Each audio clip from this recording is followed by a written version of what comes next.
早晨啊，早晨啊，大家好啊，又係我啊。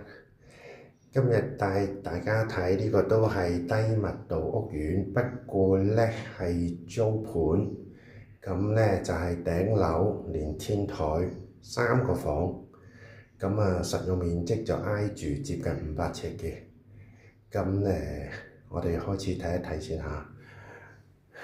咁佢租金都唔貴嘅，因為同埋業主呢，佢本身我見佢都有小狗嘅，咁所以基本上呢，養小寵物應該問題不大嘅。咁要睇下你嗰隻咩狗咯，或者咩貓咯，係咪？佢之前應該係有冇機會租過呢？佢好似係咪自己住過跟住先出租？我就睇翻嗱。佢入邊呢度呢就有碗碟架啦，基本嘢煮食爐啦，咁佢抽油煙機都OK 企理嘅，住貴就好多㗎。我唔好似嗰啲咁打開啦，洗衣機位啊、雪櫃位啊呢啲有齊，咁個位置都開揚嘅，咁出翻嚟個廳咯，個廳就比較大。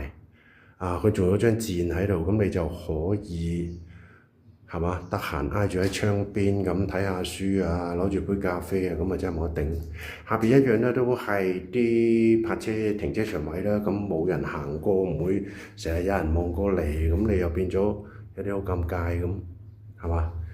個廳其實都 OK 嘅，咁如果你人少住嘅，2個人住嘅，嗱放張小餐台喺度食飯，咁我哋嗱咁影翻。呢個就係門口位，佢有個小玄關嘅，可以放個鞋架嗰啲咧。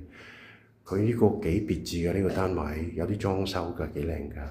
呢個咧就係我估係嗰啲儲物櫃咯。你見開咗呢隻窗咧，應該咧佢就裝飾過係攞嚟嗰個天井位咧封咗佢，靚靚仔仔咁咯。嗱，你睇下，好有心思嘅呢個業主做啲嘢，very good。我哋睇第一間細房嚇。如果人少住，不過呢啲話3房，但係我都覺得2個至最多3個人住，最好2個人住咯。咁呢度就做衣帽間啦，係嘛？例牌。咁呢間大少少嘅，你可以攞嚟做書房啊。如果有啲 work from home 啊嗰啲咧，你就 OK 好舒服噶啦。啲冷氣我見都冇積塵冇剩嘅，嗱，咁你而家夏天要用冷氣啊嘛，咁咪慳翻使咯。係咪？咁廁所洗手間就喺度㗎啦。整體我入嚟睇，我感覺都好骨子啊，